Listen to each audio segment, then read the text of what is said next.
So, welcome back. I hope you enjoyed lunch. And I just have been walking around a little bit and I heard the great conversations that already sparked this morning.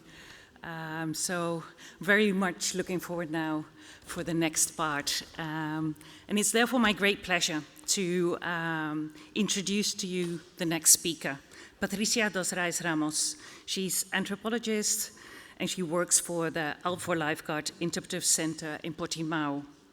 Last year, they were the winner of the Sileto Prize for Community Participation and Engagement. The center is an inspiring example of how museums can serve as powerful agents of community engagement and cultural preservation. A museum that was shaped through active collaboration. And how they did that, I'm sure Patricia will also tell us more about it, and also what it means to create something like that and how it is now and how it's felt and carried by the community. Patricia, the stage is yours. Thank you. Thank you all. Good afternoon. And thank you, Daniel, for your words, and also EMYA for receiving us once more.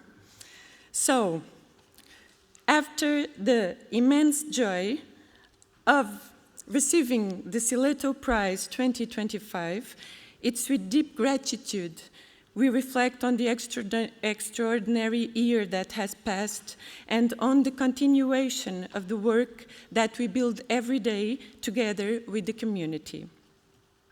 For those who are not yet familiar with the Alvor Lifeguard Interpretation Center, let me just see how, yeah, here it is. It is a museum project housed in a former lifeboat station and based on close work with the local fishing community over their collective memory and representations associated with the lifeboat Alvor that served local fishermen between 1933 and 1983. More than just a boat, the lifeboat is remembered as a symbol of protection, solidarity, mutual support, and resilience among the people of the sea. The Interpretation Center seeks to reflect on how this history continues to build bridges with the present, with ways of life and fishing practices that still shape Alvor's identity today. This way, bringing this award back to Alvor was a source of great happiness and shared pride. On the one hand, the museum team felt that had succeeded in getting others to see this community in the same way as we do, with the same sense of respect and appreciation. On the other hand, the community couldn't believe it. They thought a small museum about the life of a maritime community didn't stand a chance, so they were over the moon. They felt that the award acknowledged their struggle to preserve this former lifeguard station and honored their history. And so we all wanted to celebrate. The award arrival to Alvor coincided with National Fishermen's Day, and we took the opportunity to organize a large celebration in honor of the fishermen and of the award we brought home. We did not have 2 cakes, as happened at Calamara Museum with our colleague Christy Patsy in 2023, but we did have a traditional festival with music, dancing, and roast pig on a spit. So, whoever wins the Sileto this year already knows they have a gastronomic challenge ahead. During the celebration, we held a symbolic ceremony to present the award to the community. The Sileto arrived at the event carried by local fishermen aboard the lifeboat itself. I must confess that for a moment, we feared it might be the last time we saw the trophy, given its journey through the waters of the Alvor estuary, but everything went smoothly. The award was presented to the mayor, who then symbolically passed it on to the community.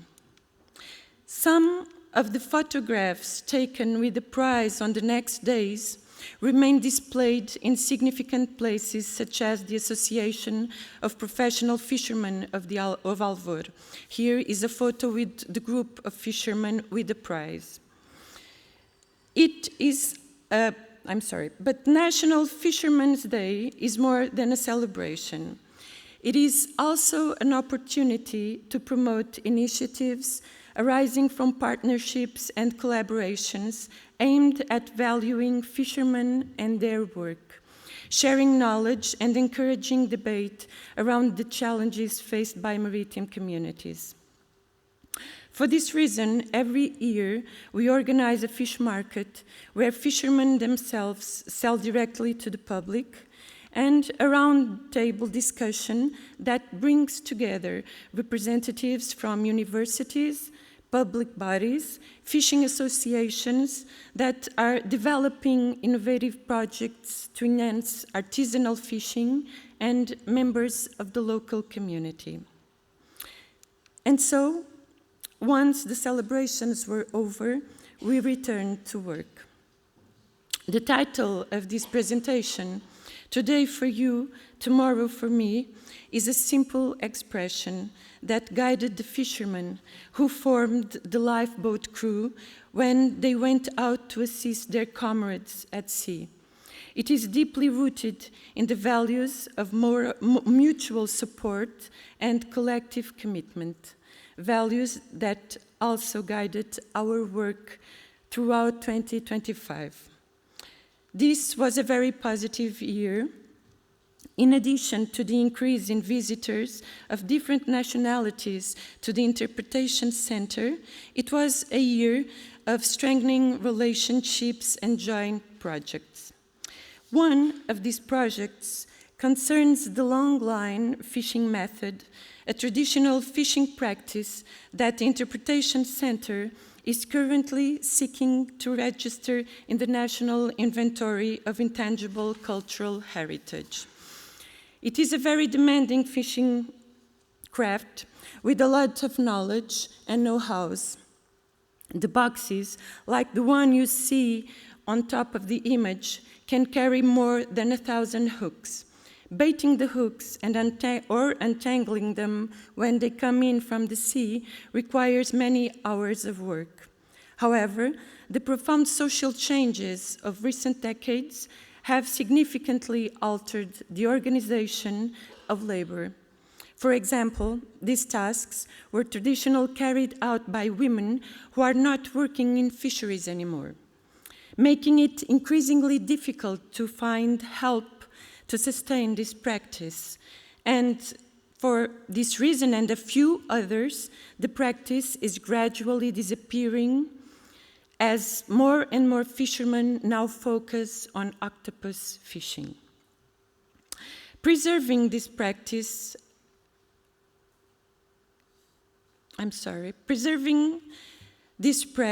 besides its cultural, social identity relevance, lies in the fact that it is one of the most selective and least environmentally damaging forms of fishing. Compared with other fishing methods, it significantly reduces bycatch and does not damage marine habitats on the seabed.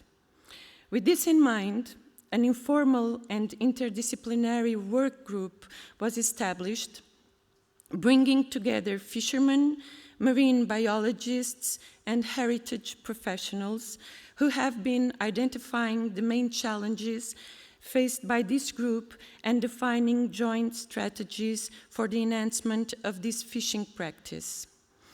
In what concerns the museum, we believe a museum can increasingly serve as a tool for communities, since heritage recognition and visibility can help justify other forms of investment, such as economic or political, beginning with the recognition of the fishermen themselves.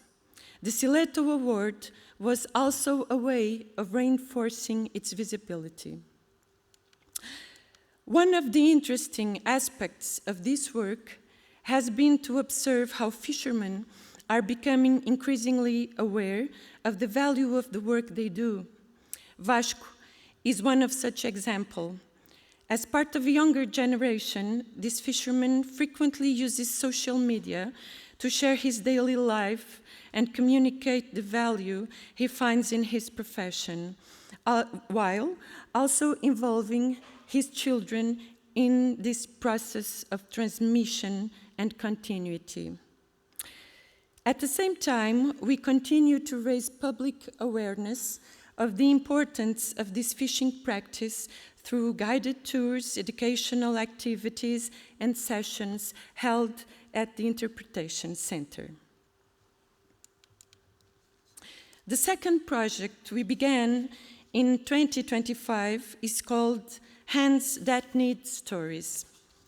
This project is developed in partnership with the Alvor Community Center at the Lifeguard Interpretation Center around an apparently simple object, a pair of fisherman's socks donated to the Interpretation Center by the granddaughter of the woman who knitted them along with her original knitting needles.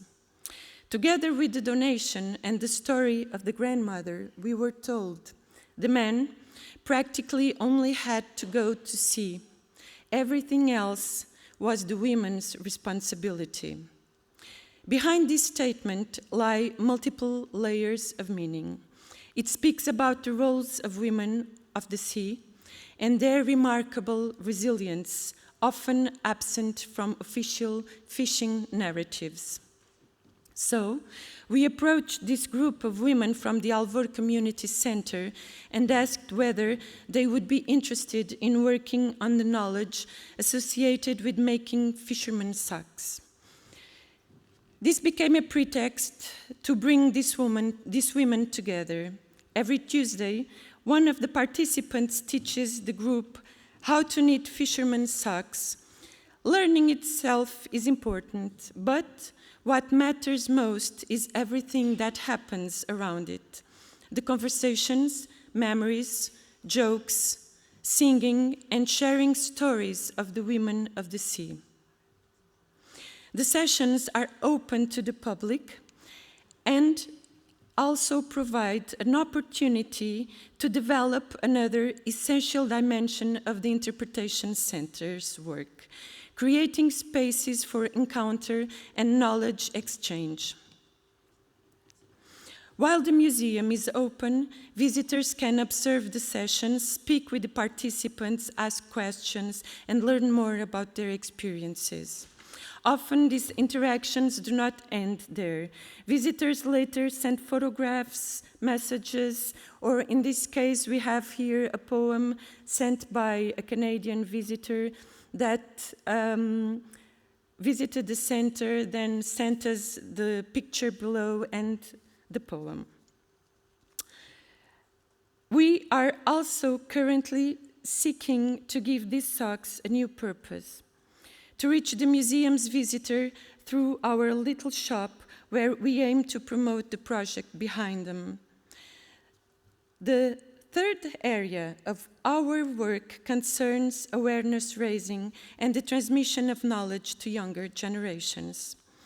Over recent years, we have sought to bring children and young people closer to the history of the lifeboat, fishing, and the Alvor estuary, encouraging them to see these forms of heritage as living and relevant to the present. In addition to the many guided visits organized at the Interpretation Center, we would highlight the project Getting to Know the Alvor Estuary, developed by students from Alvor's primary and secondary school.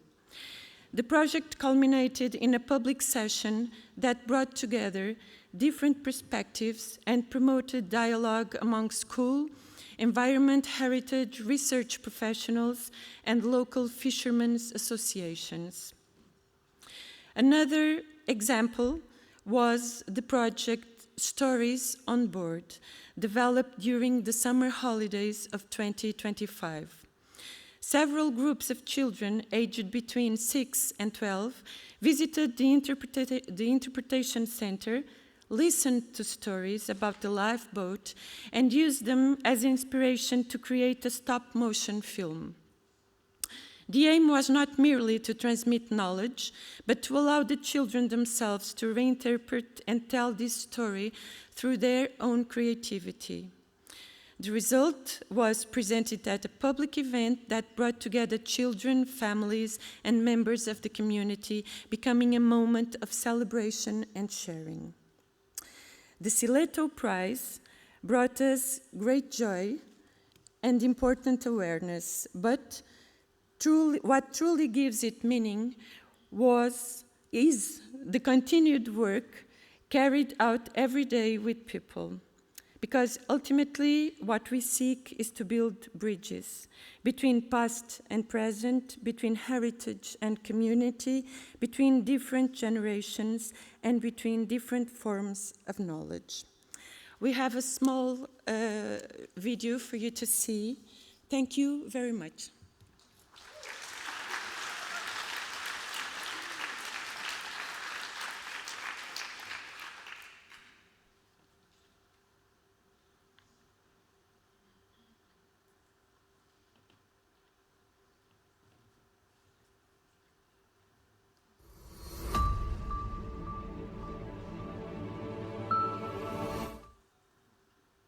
E Alvor está em festa, mas ela começou bem longe, a aproximadamente 3.500 quilômetros, em Białystok, na Polônia. The prize goes to the Alvor Lifeboat Interpretation Centre, Portimão.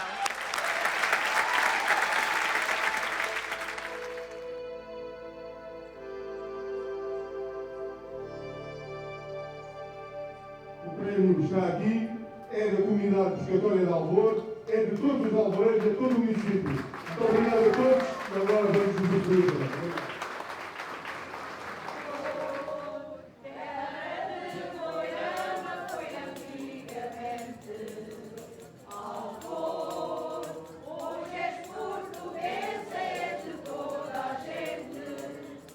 E agora estamos aqui para falar um pouco e conversar e partilhar sobre a pesca.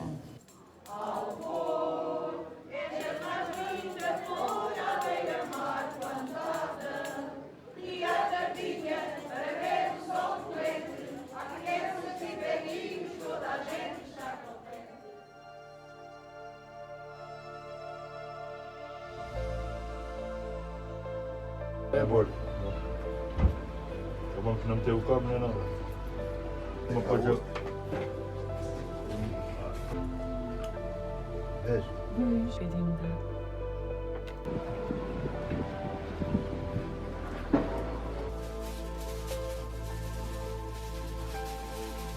Porque os custos que nós temos, as dificuldades que temos a ir ao mar várias vezes, se a gente não conseguir logo uma pesca, por exemplo, vamos 2 dias, o primeiro dia a gente tem que salvaguardar-se logo.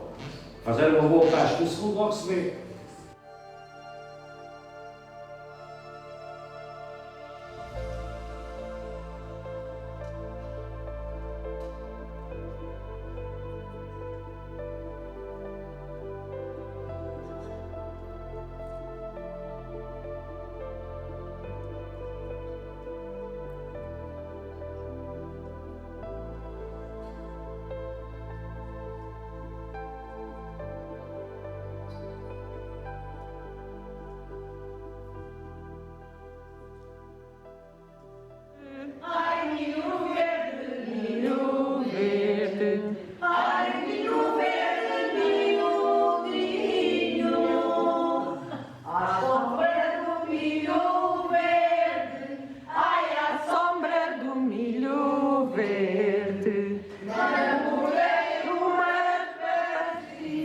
Trabalhar nos aparelhos e no coisa, porque eu nem os conhecia a arte, mas era uma maneira de poder ajudar. Mas vinha muita gente aqui da Alvor, para a manda do arroz, sim, muita gente, que ela já com uma pobrezinha.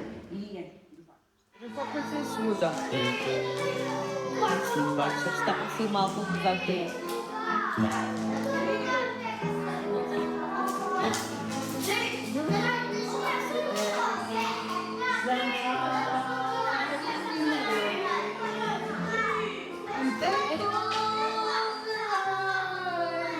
O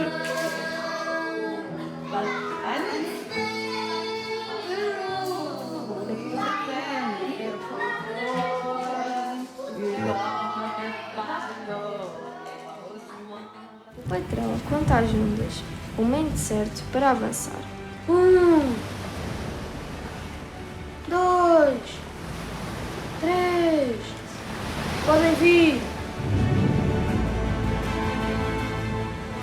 Uma onda surpresa atinge o barco e António cai ao mar. Segurem-se! Vou atirar a boia! Apanhei-a! Puxam-no para o barco. Respiram de alívio. Estamos a salvo!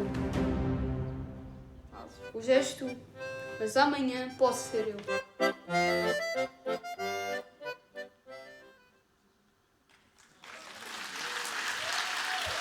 Thank you.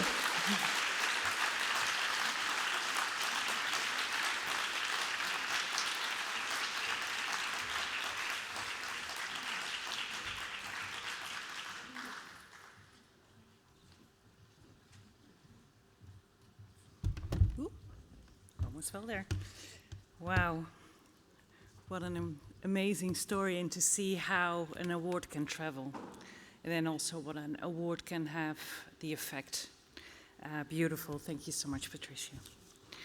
So now we move on to the next panel, Communities in Control.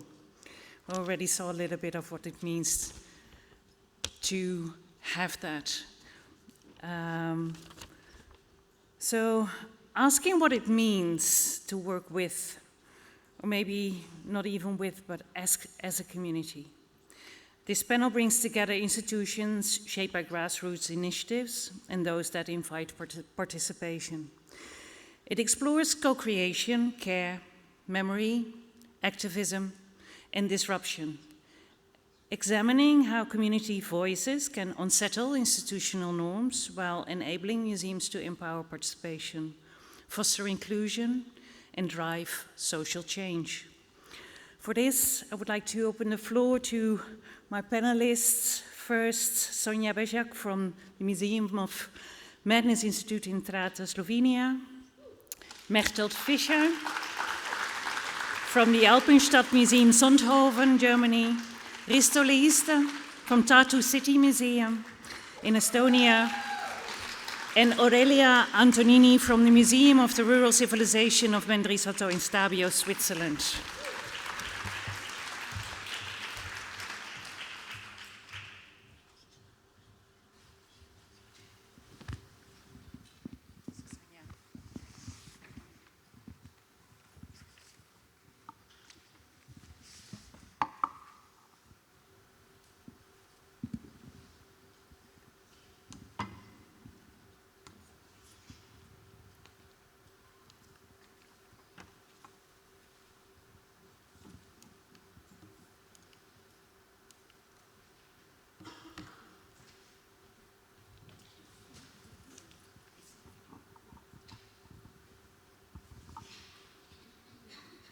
I think we were meant to start with a video.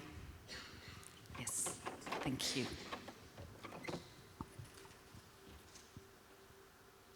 V gradu je bilo veliko prostorov, ki so bili povsem natrpani z pohištvom smeti. Grad je propadal vse do leta 2013, ko so se prostovoljci, ki so v bistvu vzklili iz lokalne skupnosti, odločili, da je to spomenik, ki ga ne bodo pustili propadati v tem kraju. Nahajamo se na dvorišču muzeja norosti. Tukaj smo vsi malo nori! Muzej norosti domuje v gradu Cmurek, to je grad, ki sega kar v 12. stoletje. Čez reko Muro, ki teče pod gradom, pa se v nekaj minutah lahko sprehodimo do sosednje Avstrije.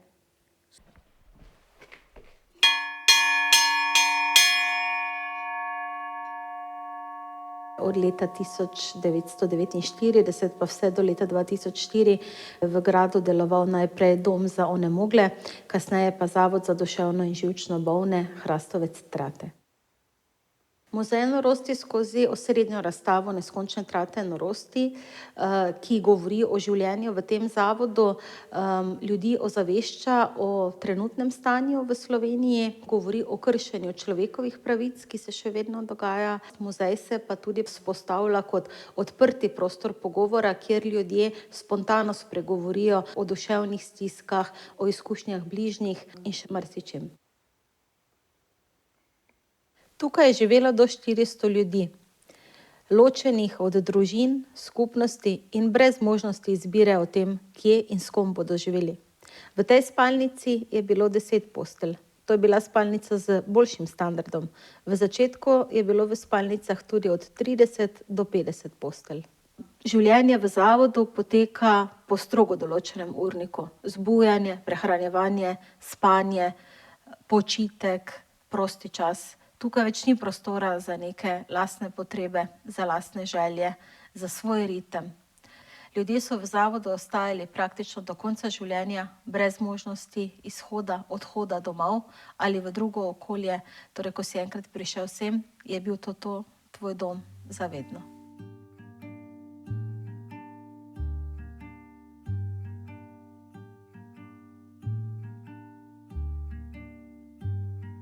Žal je to ena in edina tovrstna inštitucija, ki smo jo v Sloveniji doslej zaprli.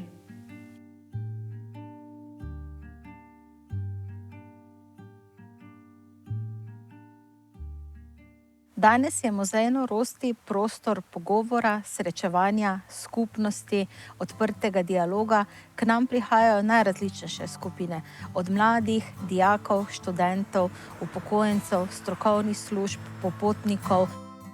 Tukaj ustvarjamo skupnost, ki ustvarja lepši svet za vse nas. Nisem jaz sama, so tudi druge, ki imajo neke probleme. Da si v tem malo en drugemu pomagamo. I'm coming here because I want to be friendship with Slovenian and Austrian people. Muzej norosti je moj drugi dom. Prostor, kjer dejansko zaživimo, malo nori ratamo. Smo del mreže Faro. Uspešno izvajamo evropske projekte. To je zgodba iz Slovenije. Del evropske dediščine. Dobrodošli v Muzeju norosti. Tukaj smo vsi malo nori.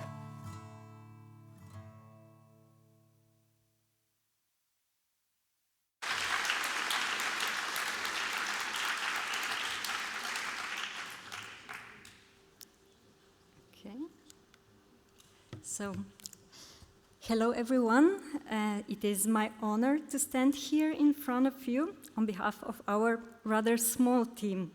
We are probably a bit unusual for a museum of this size. The institution is run by 2 staff members and a dedicated team of volunteers, and I myself serve as the museum director on a voluntary basis.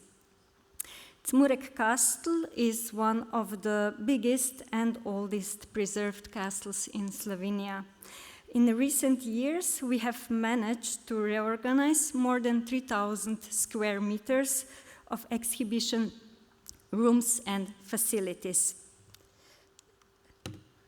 We have collected materials and opened exhibitions presenting our local context, while opening up global questions such as river protection in the climate crisis, cultural heritage in the time of consumerism, protection of human rights of marginalized groups, with people with mental health problems being our main focus. We have developed and implemented educational programs. We cooperated with high schools and universities from all over the country. We conduct seminars for social and healthcare workers and other profiles. With the general public, we discuss taboo, stigma, discrimination, and social exclusion of people with mental health problems.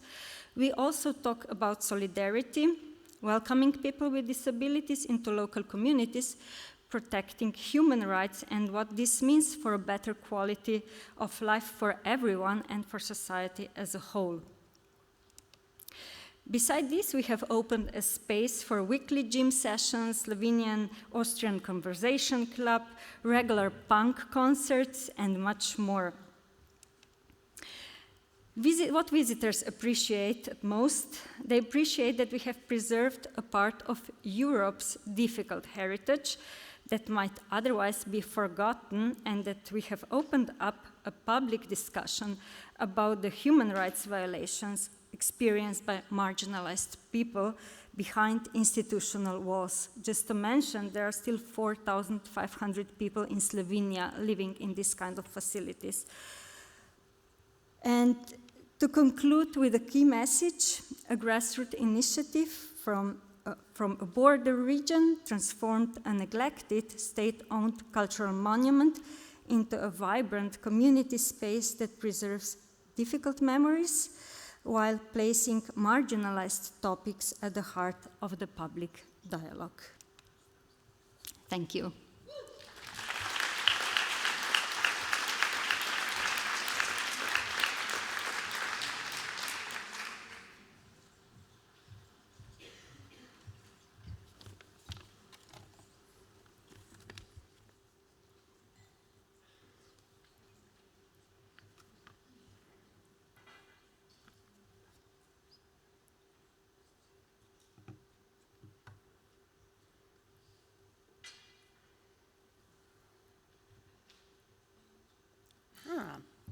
That looks like me. Hello, everybody.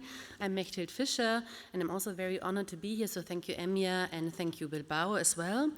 I'm head of the Alpenstadtmuseum, where cultural and natural heritage of the Upper Allgäu region has found a new home.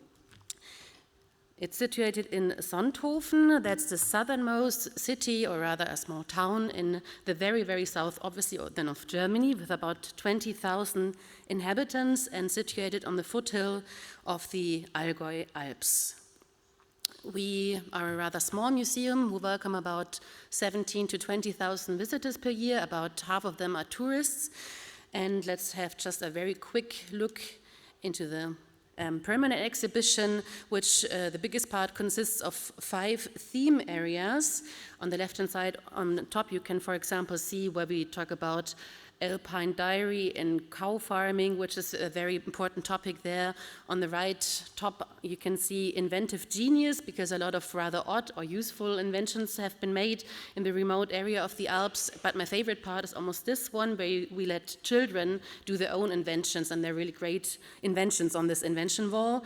And on the bottom, you can see, for example, the theme area on alpine tourism history, with our special highlight, the interactive sledge ride.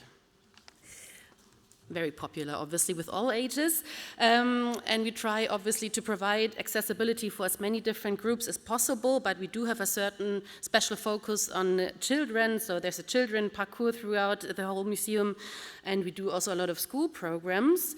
A focus of these school programs is also another part of the Sonthofen history, which we portray in the museum.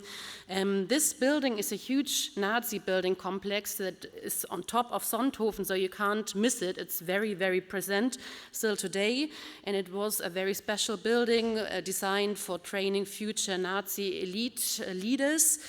And it's basically the first time that we show this part of, or this difficult and dark part of the history of Sonthofen in the new exhibition. And this exhibition has also reinforced the need for further scientific research on the topic, so that we could hold a scientific symposium only last November. And there's a small grassroots initiative in Sonthofen that also took the lead by the museum, and now they're working towards maybe some kind of documentation center. We'll see about that. Then we've also got an historical farmhouse in the museum, the old core of the museum, where you can also listen to the local Allgäu dialect or try some cheese, which is even more popular than listening to people talking. And important is also the garden of that we have there, because working with herbs and plants is very popular in the Allgäu, and it's also popular with the children's program that we have. And last but not least, we also do have a chronological overview. And cafe, obviously, very important. And now that you've seen everything there's to see, let's take a quick flight through the museum. I don't know, do I need to press to start, or? Oh, no. Does it start by itself? Thank you.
Yes, that's what is to be seen all the time, so anytime welcome. But what I really like about being the head of a small museum, a local museum, is that we are very free to do any kind of lecture and workshop, and also temporary exhibitions on almost any topic I want to do, basically. It could be also environmental, social topics. Just a few examples from the last years. One on herbs. I already mentioned how important they are, wild herbs and knowledge about wild herbs. Especially for students important, fair fashion versus fast fashion, a lot of school programs going on there as well. And because we work a lot with local communities on our temporary exhibitions as well, the most popular one was certainly this one lately about the local mountain rescue unit, and we worked together with them and they helped us quite a lot. And which is really nice that it was not only a very successful exhibition, but also that the local rescue unit, the mountain rescue unit, started to look into their own photos and collections, and they started to get interested, and now they sort it all out. So it's really nice to know there's more going on around it or afterwards. And only lately we also had a special project called Sonthofen City of the Future, or Sonthofen What's Up, which was a project of reaching out to young people with different workshops and project asking them about their opinion about life in Sonthofen in different workshops where they could build models, for example. And then we portrayed their opinions and what they think is still in need and missing in Sonthofen on this wall, and showed it to the public so they know what's it like to be young in Sonthofen with this little exhibition. I'm almost finishing. And only lately we had one on monument protection, as you can see on the left-hand side, which also guided tour through the city of Sonthofen. And only lately on the right side, rural Allgäu and national socialism, where we also asked people about their experience, or what they still remember, what they were told by their parents and their grandparents. But we also don't only try to get knowledge by the people from outside, to work with them together, but we also like to share our knowledge in the museum for people which are new in our communities. And one of our most popular guided tours for school groups is this one, where we ask people who are children of refugees or newly immigrated people to bring something from their home, and then we can share mutual knowledge about their home and our home. And we find quite often that cheese seems to be a common factor in almost any country, so we're quite lucky to be in a cheese region. And cheese is maybe also a good keyword for the quick outlook on our next project that is going to happen with the community. It should be something with the local brewers on brewing history of Sonthofen. So always trying to get involved with the local communities and use the knowledge that is there. Thank you very much, and sorry for being a bit too long. There's just too much things you could say, but you all know that, and we have more museums to come. Thank you.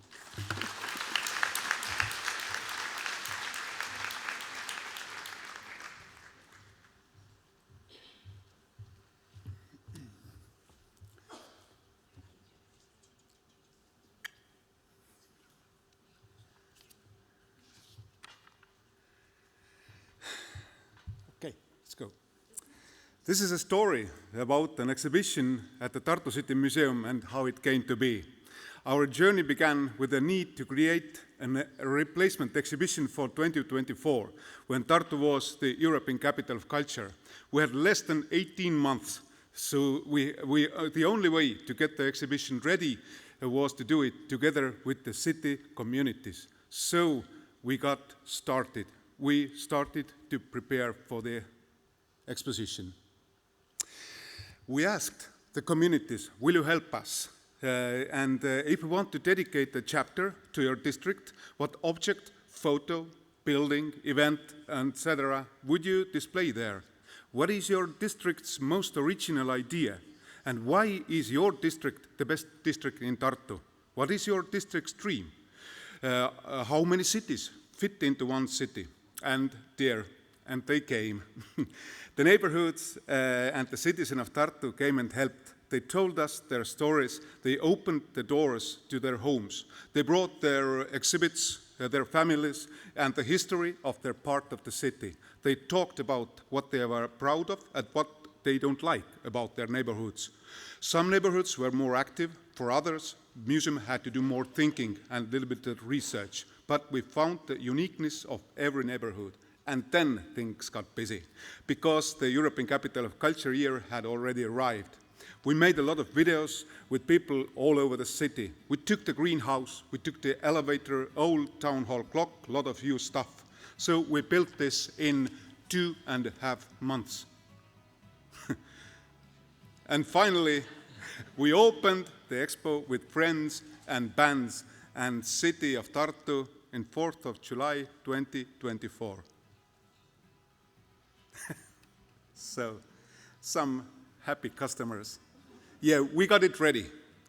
And now a brief overview with the sound from somebody else. Welcome Tartu, welcome Tartu City Museum and our Tartu.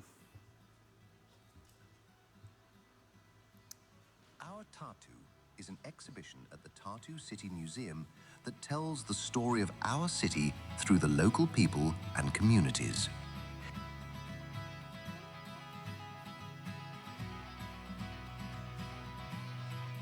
It unfolds as a captivating exploration of the city's diverse districts. Envisioned as a story told in 17 distinct chapters, the exhibition invites visitors on an engaging journey through the kaleidoscopic tapestry that is Tartu. Moving beyond a singular narrative, our Tartu thoughtfully grants each of the city's unique districts its own voice, allowing their individual histories, characteristics, and present-day realities to resonate. At its heart, the exhibition seeks to convey the intangible feeling, the very spirit that renders each district special and collectively defines the unique identity of Tartu as a whole. City Museum opened its doors and the city came into the museum. In short, we are the quickest overview you can find about Tartu City. We combine the history, present times, and a little bit future also.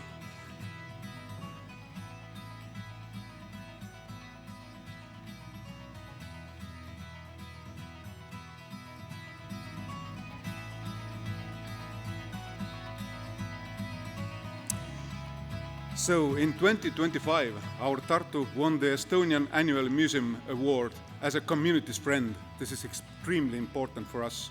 But this award, it's just the beginning of our work on engagement and community. So the museum went out into the city again. Engagement and collaboration, and it's only selection of our actions. We involved communities in developing the museum's strategic plan. We organized a campaign on city buses to invite people to discuss the city's neighborhoods. We opened our doors to the Pallas Art School, which held an exhibition in our building. We unveiled 17 monuments across the city in a single day. I think that's actually a Guinness World Record. We fulfilled the community dream to put together an exhibition about the nature and history. It's still up there today, actually. Supilin wanted us to restore the historic sawdust ski trails where Olympic champion Kristiina Smigun once trained. So it's actually possible to ski there. Tartu Youth Corps created an exhibition for its anniversary. Welcome to the museum. Of course, we have room for young people. These are not young people, these are us. The time capsule, we celebrated the Tartu City exhibition 1 year. The time capsule, every year, one work, one writer, 50 years. We continued visiting neighborhood festivals. And this year, we launched a series of neighborhood talk shows, which are recorded as podcasts. We launched a training program for people who want to take care of their own family's cultural heritage. And in May, Estonia's largest archaeological excavations began at the site of the new cultural center. Our museum is organizing field trips there for people. And greeting from our mayor, Urmas Klaas. Kaiso, tervitused Tartust ja mul on väga hea meel rääkida teile Tartu linna muuseumist. Linnamuuseum on väga oluline Tartu linna identiteedi ja Tartu linna kogukonna tunde looja ja hoidja. Linnamuuseum ei piirdu vaid ühe hoonega, vaid linnamuuseum on elav muuseum igal pool linnas. Ta räägib Tartu linna ajaloost, aga räägib seda koos oma rahvaga ja selleks, et me teaksime, kes me oleme ja mis on meie tugevused ning kuidas meie oma tulevikku ehitame. Tahaks, et kõik inimesed oleks head Tartu linnas. And finally, entry from our museum's guest book. Thank you so much. Thank you, Tartu City Museum, Maria, Robert, Ants, Anna. Thank you, Tartu City. Thank you!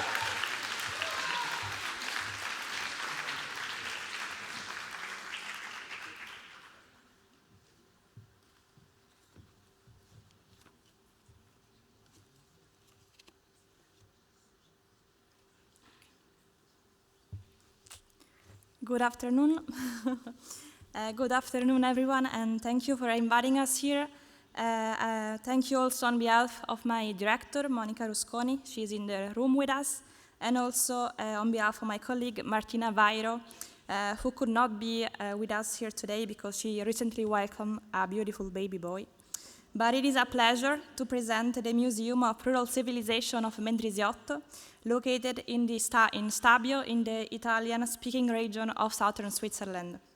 Our mission is to create a museum that belongs to everyone, a place that is accessible, free, inclusive, experiential, and alive. So I hope I'm doing this right. Yes. So here is a video about our museum.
why did we decide to rethink the museum? Because our visitors were asking us to, so we listened to our public. The museum was founded in 1981 to preserve and share rural life with newer generations. And in 2022, when the museum was completely emptied for renovations, we took the opportunity to reflect on how much public knowledge and the cultural perspectives had changed in the past 40 years, and whether it was time to rethink the museum entirely. In the years before the renovation, we started noticing some surprising misconceptions among our younger visitors. For example, some children believed that milk comes from factories, or cereals are made of chocolate. Chickens have 4 legs, or meat no longer come from animals. This observation became a key starting point for redesigning the museum. We realized that visitors were arriving with very different level of knowledge and understanding of rural life. Our goal, therefore, was to create experiences that are accessible, engaging, and meaningful for everyone, regardless of their age, background, or prior knowledge. The museum is spread across 3 floors, and each exhibition room is designed on 2 levels, so visitors of all ages can engage with it. The upper level displays historical instruments, while the lower level includes 40 interactive activities using both simulators and real collection objects. Each activity encourages curiosity, learning, and hands-on exploration while connecting to one of the exhibition's 23 themes. It's designed for shared experiences. The activity also appeals to adults, and accessibility is prioritized through adjustable tables that adapt to visitors' needs. Do Not Touch is perhaps one of the most famous rural museums, often accompanied, especially for children, by Be Quiet and Stand Still. In our approach, we wanted to challenge these traditional museum rules so you can touch and do. If children are truly going to understand what they see, they need to touch, move, experiment, and actively participate. As parents join their children in the activities, a dialogue between generations naturally emerges. People with different sensitivities and experiences can come together to rediscover rural life and through shared participation, and children remain deeply engaged throughout the visit. Safety was a major priority in designing the activities, especially when using real tools such as blades, hand drills, hammers, and millstones. At the same time, we made a conscious decision to trust our visitors and encourage personal responsibility. We focus on creating a safe environment in which visitors can engage with authentic objects while learning to use them carefully and respectfully. So far, this approach has worked very well. Over 2 years, we have welcomed around 10,000 people, and no injuries have occurred so far. We also accept that the museum is not a silent place. It is a working environment where tools are used and noise is part of the experience. For example, metalwork with hammers is very, very popular among children. This also means accepting a certain level of disorder, soil, corn, flour, and wool on the floors, so we spend a lot of time cleaning up. To challenge misconception about animals and rural life even further, we decided to introduce to our audience live chickens and rabbits as part of the temporary exhibition Chicken Brain and Rabbit Eye. The idea is simple: to help visitors reconnect with reality through direct observation and experience, for example, realizing that chickens have only 2 legs and rabbits do not hide eggs. We also chose to raise chicken and rabbits of rare Swiss heritage breeds, which have become less common as industrial farming has prioritized maximum productivity over animal welfare. For example, the traditional chicken breeds are often more resistant to disease and cold, and they're also what we call dual-purpose breeds, meaning both males and females can be raised productively. By breeding and preserving these chickens, the museum supports a more ethical alternative to industrial systems where half of the chicks are routinely killed simply because they're considered economically useless. Even the animal's name reflects an awareness of their traditional role as food. For example, one rabbit is named Salmi, after a traditional rabbit stew. Through these alternative breeding practices, the museum takes a clear position, encouraging visitors to question industrial food production and think about more ethical and sustainable approaches. This way, the past becomes not only something to preserve, but a tool for understanding the challenges of the present. Thank you.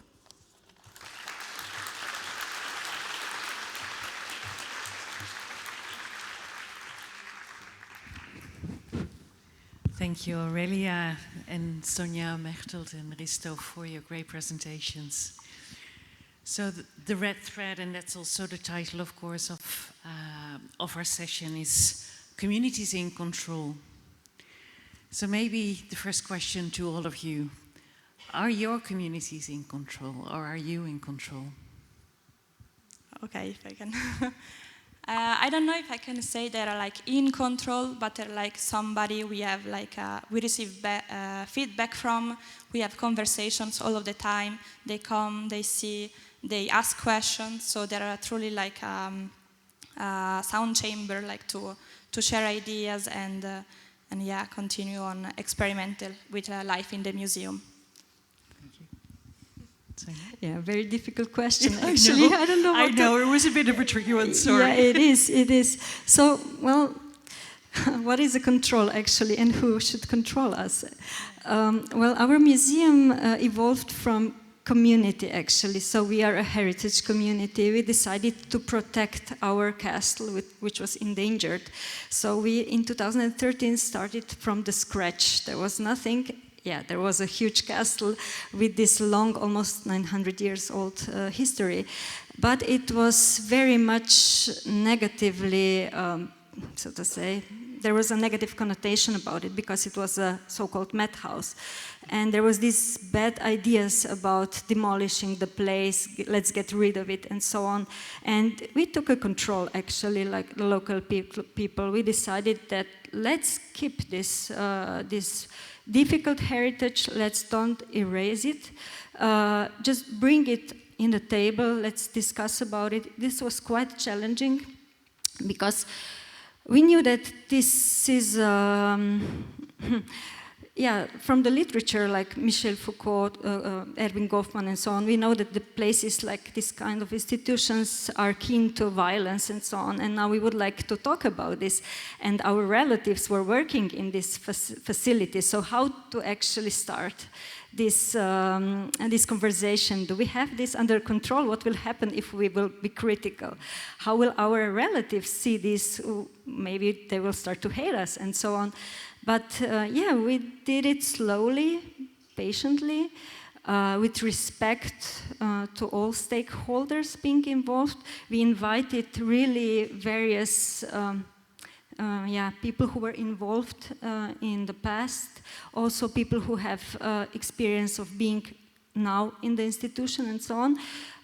So yeah, I don't know who is controlling this. It's just we are discussing the things, we are trying to understand how life looks like in this kind of places, and we are standing on this critical point that we are here to raise awareness on human rights. So we should be critical. Yeah. Thank you. Well, I guess communities are always in control, because if they don't come anymore, I can close the museum. So, of course, in a way, they are in control. And especially when it's a small museum for a very specific region, like the one I work for. And when I came there to take the job, I heard a few times, why do we need a young woman from Munich telling us our story, our history? So, of course, you can tell the community really wanted to have control also on when it was about the name of the museum, which is Alps City Museum. And they said, oh, we're not a proper city. And they discussed everything from the beginning, which was kind of nice. So it felt like they also wanted to take control, which is a very good thing. And we need all the knowledge they have. I mean, I don't know a lot about like making cheese and dairy farming and all of these alpine things. And it's very good that we have all of these experts in the communities who bring themselves and share their knowledge. But of course, it's also good that somebody from outside sometimes, or institution, a professional institution like a museum, can give them inside knowledge on how things can be done and interpreted, and carefully try to break some myths they might have about their region, about their history, about their traditions. And we can just carefully try to go in exchange and provide them with the space and the possibility in our knowledge, and just to make the museum also a space of, well, a third space for the people to really meet, to talk, to engage like a cultural hub for the city of Sonthofen as well, and then new projects can start. They don't have to be museum projects, but the community is also in control because, I mean, sometimes it's difficult to approach certain groups and others come very easily, and so they control for themselves as well. Who is control sometimes, I think. The one who says, yes, here, I'm eager to help, it's obviously easier to work with than saying we want to show a bit different part of the history as well, or of the city. So it's a bit of both. Yeah.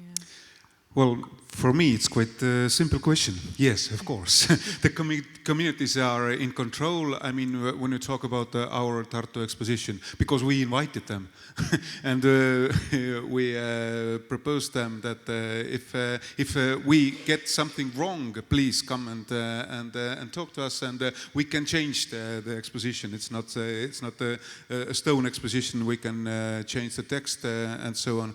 And I thought also that whether the community is in control or not, it depends on topic. I mean, we are the city museum, and we have quite large collections about the past, about the history of the city. Yes, we can ask from the communities how to perceive these kind of data, how to perceive your community, your neighborhood, but we cannot let them decide that is not according with the facts. So some things they can decide, and we are waiting for their initiatives. So it's a question of the topic. Yes. Yeah. Thank you so much. I just wanted to teach you a little bit, because we're talking about how to examine as institutions also how to be agile and to think about and to be aware of the power that we hold, and then how to let go of that, and what happens if you let go of that.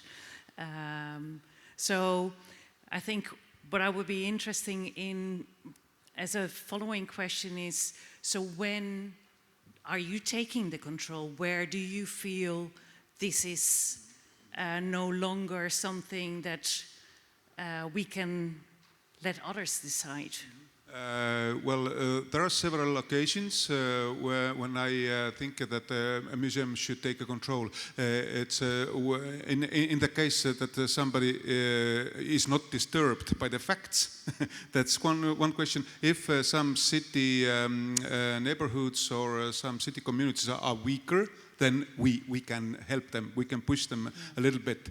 And also when you think about, as I said before, how people feel themselves, then we cannot decide. Then it's up to community. If the community says we want to have this kind of things for the exhibition, or we don't like this kind of things, or we have this kind of dreams, then yes, please, we can help you, we can support you. It all sounds very simple, but if you think about interacting and thinking about, I was talking about us having the power, etc. There's visible power, you're an institution, but there's also conceived power. So if we think of concepts like care, so how can we deal with this in a mindful way, in a careful way, when we're doing our work? Maybe Bertolt, you can have... You mean how in a careful way to work with the communities? Yeah. Well, I guess it's a lot of dialogue work actually, and respecting obviously other opinions.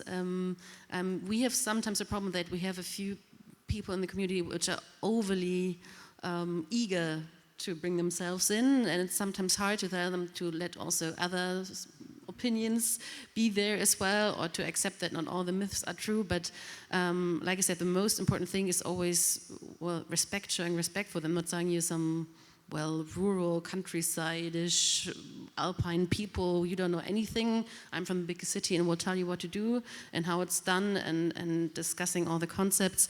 And so, yeah, I guess visibility also, and explaining what you do, why you do things, explaining your decisions, why you maybe show or say one thing or one object or one story and not the other. Obviously, you also need a lot of press work because of that, and create a lot of possibilities for the communities to actually come and see things, and like free entrance, and so they can actually all come.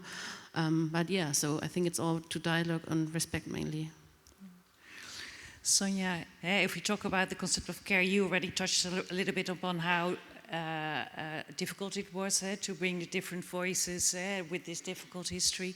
How does care look for in your eyes? How do you apply that also for your own team and your volunteers? Yeah, so from the beginning we were very open, very curious to learn about the history of the place, because as you can imagine, this place was really very closed. So I was born and raised maybe 500 meters away, and I wasn't aware of the 400 people living behind the walls. Then in 2004, when they closed down, it was all of a sudden the silence, and that started to opening up questions. And it was obvious that we need to reach out to people who knew something about the place. And yeah, there was this fear, how can we approach our neighbors and ask these maybe not so pleasant questions? We started always, can you please tell us, can you describe your first day, how you started to work in this institution? And what surprised me actually, that the workers started to describe very critically about the really poor and bad conditions. So already through their narrative, we learned about how difficult this was, not only for patients, but also for the workers, for the staffers. And it was for the first time that they were asked the question this way. And actually, they were happy that we are building a museum. And that's how we started to kind of build a coalition, so to say. But still, they were a little bit distanced. But however, through the years, while we were starting to present what we learned and so on, new people appeared with their perspectives, with their stories, and we were just collecting these voices and including them into the story. So it was like a mosaic. We were learning more and more, and yeah, we didn't like judge. We were just really interested to hear. And the other thing is how we deal with the difficult heritage. We are like every day talking about these difficult conditions and uncertain fates and so on. And yeah, sometimes we need intervision, supervision, therapeutic workshops and so on, so that we somehow manage to handle this. And what is also maybe different with some other memorial museums, this is not a history. This is an actual situation, not only in Slovenia, but in many other countries. This kind of facilities still are still working. So in our case, when the visitor comes to the end of the guided tour, it's not this relief, okay, that was past, we need to learn and remember this, that this will not happen again. No, at the end, we still have this kind of problems in our society. What can we do to change the situation? Thank you. Aurelia, for you, I have maybe just a little bit of adjusted question to care, because you showed you have chicken and you have the rabbits, and maybe some of the people here also questioned, so do we have livestock now as an object in the museum? Did you have any, two questions, so how is care concerned in that respect, and also you must have had some pushback also from doing that, so how did you deal with it, and also in relation to your team? Yes, no, we had some pushback, I think, not for what is like the content of the museum, but more about like the form of the museum, the choices we made, as like having such a practical and choice in like how to approach the museum. So all of the activities we presented before, it was very much like an old ethnography museum with like a lot of objects. All of like the room were like full of like all the carriages and all those kind of things. And I think in changing and opening up the museum and choosing another way of presenting and working inside the museum, that we had some pushback. I think maybe from like the older generation that were like used to the museum, how it was and how it was presented. But then like with the feedback we had like from the younger generation, that we see that there is like a very positive and impactful choice. And for what regards the animals, maybe some pushback from the neighbors, because they make a bit of noise during the day. Because you saw in the video the chickens when they're like inside, but they also have a place outside, so they can walk around in obviously very like protected from animals and yeah. So maybe from the neighbors, but also when we shared, like you saw also in the video, we had a breeding of chicks, so from like in the incubator to, and they lived in the museum for a couple of weeks. We had some people like writing us on social media, like you're not presenting it the right way, like chicks should be with their mother, with like a live chicken, while we chose to do it in like the more not industrial way, but like the more like practical way, as like is made today actually by like breeders of chickens. So we had this kind of response to like not like nature, but more like in a actual productive way. Thank you so much. I see that I was just getting ready for a question from Slido, but I see my time is already up. Can I still take the last question from Slido? Yes? I'm so sorry, it went so fast. Because it's an interesting thing, because we were talking about communities, and this is the question.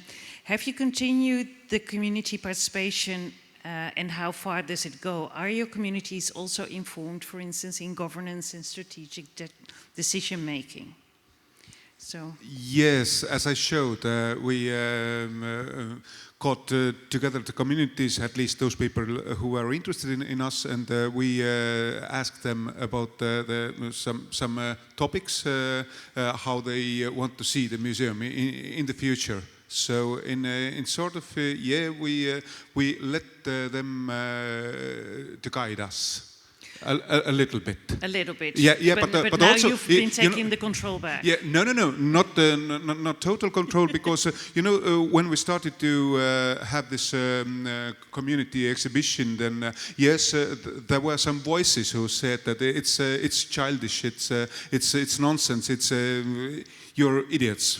Basically, they published an article, and there are no history in that exhibition. So we have to explain a little bit. We have to be sure for ourselves. We didn't want to change for any because of any voice from the community. And I told them, yes, now we have this community exhibition.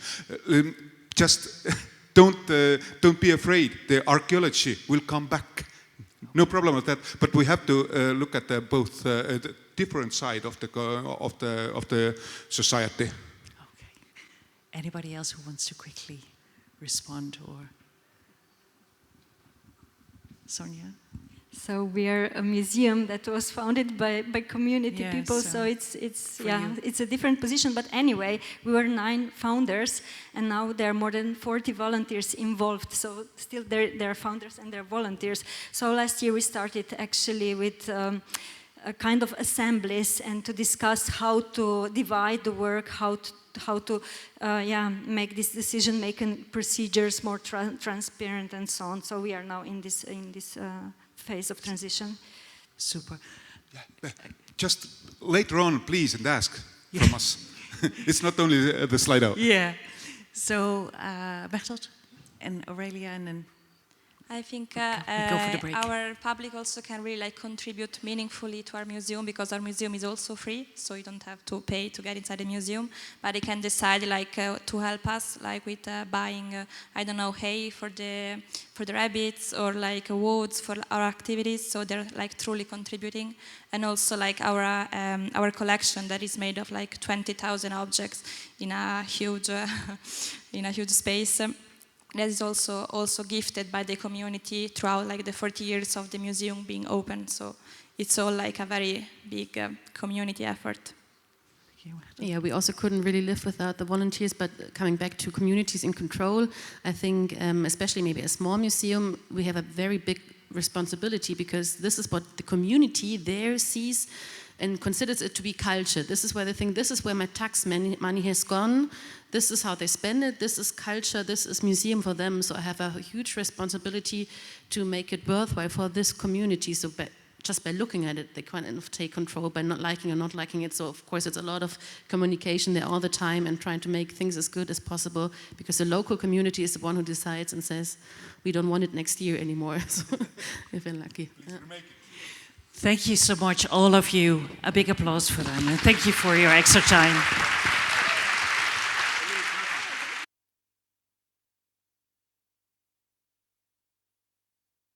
Break.